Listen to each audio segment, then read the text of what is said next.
Le changement, c'est maintenant. Congo Nord TV, reportages, interviews, concerts, baptêmes, mariages. Pour immortaliser vos événements, nos chroniqueurs et chroniqueuses feront preuve de professionnalisme pour vous servir de l'information, la vraie information.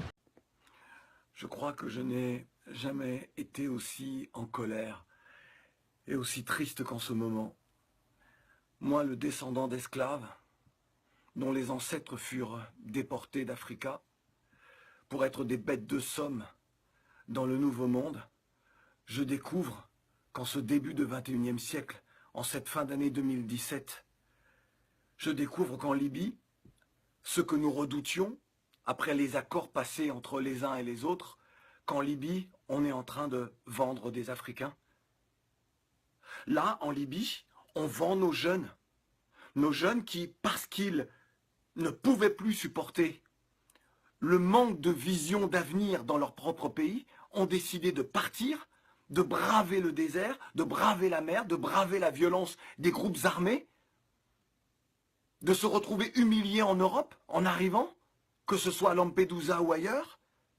Là, aujourd'hui, avec les accords passés entre la Libye et l'Union européenne, la France et d'autres pays, avec les États africains qui ferment les yeux, qui ne font rien, mais alors rien, pour aider cette jeunesse. Dire que nos jeunes ne peuvent plus partir. Il faut un sommet extraordinaire, il faut réfléchir. Aujourd'hui, on est en train de vendre, là, des Africains, des jeunes, nos jeunes. On les enferme dans des cages, puis on les vend au plus offrant. Et ça ne vous fait rien. Moi, le descendant d'esclaves, j'ai la haine. Je me demande que faut-il faire. Après cela, il faut que l'on nous dise qu'il faut aimer ce monde, il faut respecter les institutions telles qu'elles soient. Alors que moi, je vais rester là, à ne rien dire, à ne rien faire, alors que, là encore, ce soir, un reportage de France Info nous montre ces jeunes que l'on vend. Et personne ne dit rien. Les dirigeants ne disent rien. Les intellectuels ne disent rien. Les journalistes ne disent rien du continent. Personne ne se révolte. Les footballeurs qui ont les moyens ne disent rien. Vous laissez comme ça les uns les autres se faire vendre.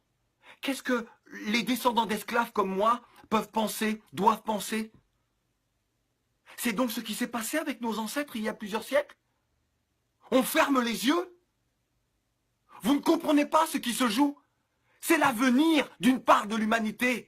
C'est l'avenir de toute l'humanité. Lorsque des êtres humains sont capables de vendre d'autres êtres humains, c'est qu'ils s'empoisonnent eux-mêmes. Ils se privent de l'humanité. Lorsque des personnes ferment les yeux sur cela, ils se privent de cette humanité. Ils rusent avec des principes d'égalité, des principes d'honnêteté, de respect de l'autre, de démocratie. Quelle démocratie? Et celles et ceux qui subissent ça ne sont donc plus des êtres humains? C'est ça que vous acceptez aujourd'hui? Vous voulez quoi? Jusqu'où devons-nous aller pour nous faire entendre?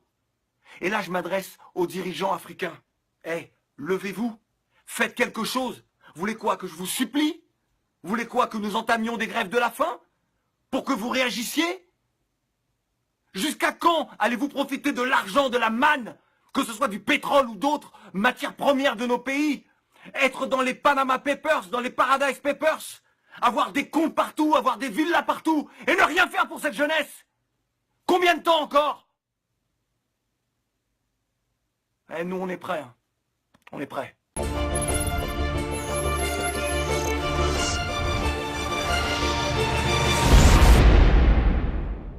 Le changement, c'est maintenant. Congo Nord TV, reportages, interviews, concerts, baptêmes, mariages. Pour immortaliser vos événements, nos chroniqueurs et chroniqueuses feront preuve de professionnalisme pour vous servir de l'information, la vraie information.